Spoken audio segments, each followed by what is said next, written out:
I'll start with the basic questions, that is stress management strategies. So first of all, I'll take basic concepts, and after basic concepts हम सब लोग अलग अलग different situations पे कैसे हैं और उन डिफरेंट सिचुएशंस के अकॉर्डिंगली एक्शन प्लान्स कैसे होंगे. तो lastly I discuss action plans. तो first of all the basic concept for the stress management. For the basic concept, कभी भी किसी भी तरह का स्ट्रेस आता है तो बेसिक 2-3 स्टेजेस रहती है. इनिशियली स्ट्रेस आया, फ्रस्ट्रेशन क्यों आया, शॉक, एंगर, बार्गेनिंग, ये सारी स्टेजेस इनिशियली हम सब इनिशियली फेस करते हैं किसी भी तरह का स्ट्रेस हो. अब यहां से 2 डायरेक्शंस निकलती हैं. वन इज एक्सेप्टेंस, कि जो भी स्ट्रेस है it's fine, I need to accept it. और जिसने एक्सेप्ट कर लिया, ही और शी इज आउट. और जहां वो इंडिविजुअल उस ट्रॉमा को, फ्रस्ट्रेशन, शॉक और बार्गेनिंग स्टेज से बाहर नहीं निकल पा रहा, यहां साइकोलॉजिकल डिस्ट्रेस शुरू हो जाता है. तो this is the basic concept. किसी भी तरह का स्ट्रेस हो, किसी भी तरह की कोपिंग कैपेसिटी हो, ज्यादा रेजिलियंस है, कम रेजिलियंस है, but this concept is applicable. Clear? After that हम सब लोग डिफरेंट सिचुएशंस में कैसे हैं. हाँ, सो यहाँ 2 सिचुएशंस हैं. एक है एक्सटर्नल स्ट्रेसेस हैं, जॉब इश्यूज हैं, फाइनेंशियल इश्यूज हैं, घर में कोई बीमार है या कोई इमोशनल ट्रॉमा है, एक्सटर्नल फैक्टर्स हैं. प्लस आपकी कोपिंग कैपेसिटी है, मीन्स एक्सटर्नल फैक्टर्स बहुत इंपॉर्टेंट है. और प्लस आपका कैसा रेजिलियंस है, एक तो ये कॉम्पोनेंट है. सेकेंड सिचुएशन एक ऐसी है जहाँ स्ट्रेसेस इतने ज्यादा नहीं है पर रिएक्शंस ज्यादा है, मीन्स रेजिलियंस कम है और कोपिंग स्ट्रैटेजी कम है. अब ये 2 सिचुएशंस आ गई हमारे सामने. सो इन दोनों सिचुएशंस की जो स्ट्रेस मैनेजमेंट स्ट्रैटेजीज है वो डिफरेंट है. Let's talk about the second one first.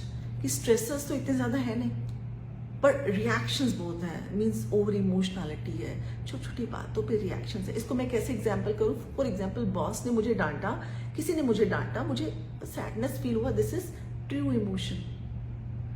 But suppose कुछ भी नहीं है पर बच्चे ने छोटा सा काम नहीं किया और मैंने बच्चे को बहुत जोर से गुस्सा किया, this is something false mood. Means stressors इतने ज्यादा नहीं है पर रिएक्शंस बहुत ज्यादा आ रहे हैं, छोटी छोटी बातों पे रिएक्शंस ज्यादा है, मीन्स कोपिंग कैपेसिटी कम है. फॉर एग्जाम्पल, कोई भी फीमेल चाइल्ड बर्थ हुआ है, everything is fine, but now she is reacting, छोटी छोटी बातों पे रिएक्शन ज्यादा है. वो खुद ही रियलाइज कर रही है कि in laws are good, family is good, पर मुझे उसकी ये बात अच्छी नहीं लगती. वहां इमोशनल मूड स्विंग्स आ जाते हैं, but she is realising this fact, everything is good, but ये रिएक्शंस आ रहे हैं, I am not able to manage stress. Now यहाँ ये समझना है स्ट्रेस ज्यादा है या कोपिंग स्ट्रैटेजी में गड़बड़ है.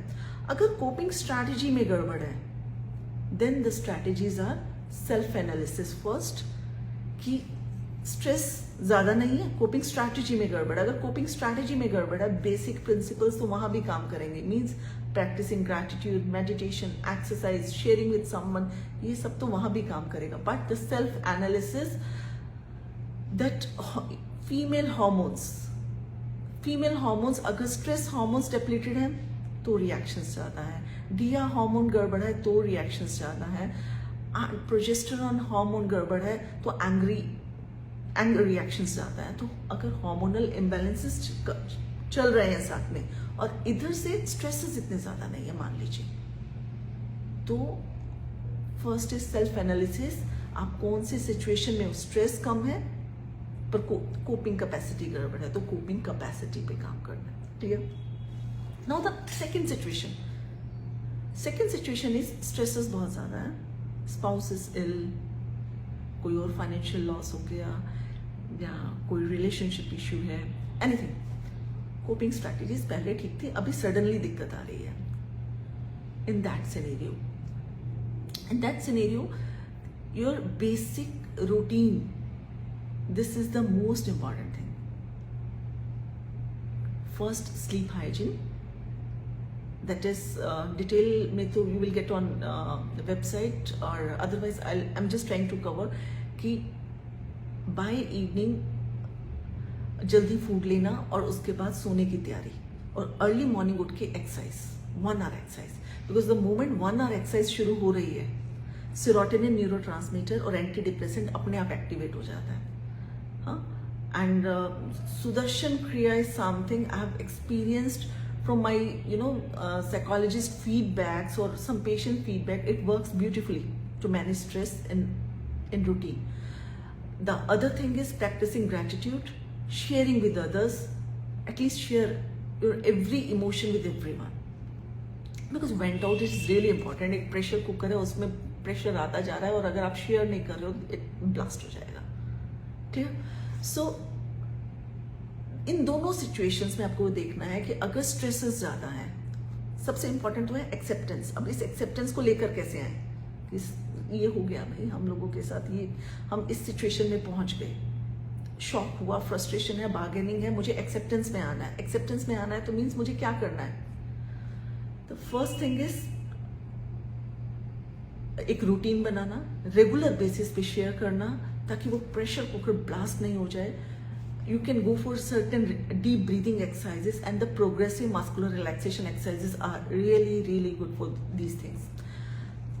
And certain nutrition like ashwagandha, it is really good if it is stress only, but if it is mild depression and something else, then it needs diagnosis. So these are the basics जहाँ stresses ज़्यादा हैं और coping capacity ठीक है, और लोग भी कह रहे हैं कि हाँ स्ट्रेसेस हैं, एक जेन्युइन सा आपके नियर एंड डियर वंस आपको बता रहे हैं, पर कहीं सिर्फ आपके रिएक्शंस ज़्यादा है. As I explained about false mood कि अगर 8-10 साल पहले एक ट्रॉमा मेरे साथ हुआ, पर आज भी मेरे दिमाग में वही ट्रॉमा याद आ रहा है. ट्रॉमा चला गया, सब कुछ चला गया, पर वो दिमाग में बातें चली जा रही हैं. Please think about coping strategy and think about your hormones. Clear. So first process before going for the stress management is analyze yourself. Where are we right now? हम किस situation पे हैं? Stress ज़्यादा है और coping strategy ठीक है. Stress भी ज़्यादा है और coping strategy भी गड़बड़ है. Third is stress इतना नहीं है, पर लोग कह रहे हैं वो आपके reactions ज़्यादा है. That is something related to the hormones. So this self-analysis is the most important thing. Now next about its diet. See, जब भी हम लोग स्ट्रेस में होते हैं, हमारे एड्रीनल ग्लैंड्स, ये यहाँ नहीं है, किडनी के ऊपर छोटे छोटे से ग्लैंड्स हैं, दे नीड मोर न्यूट्रिशन, और सारे B vitamin, vitamin C, magnesium, उसका कंजप्शन बढ़ जाता है. So no doubt during these periods having rich antioxidant diet, lots of vitamin C, magnesium, etc. And this is required to manage yourself.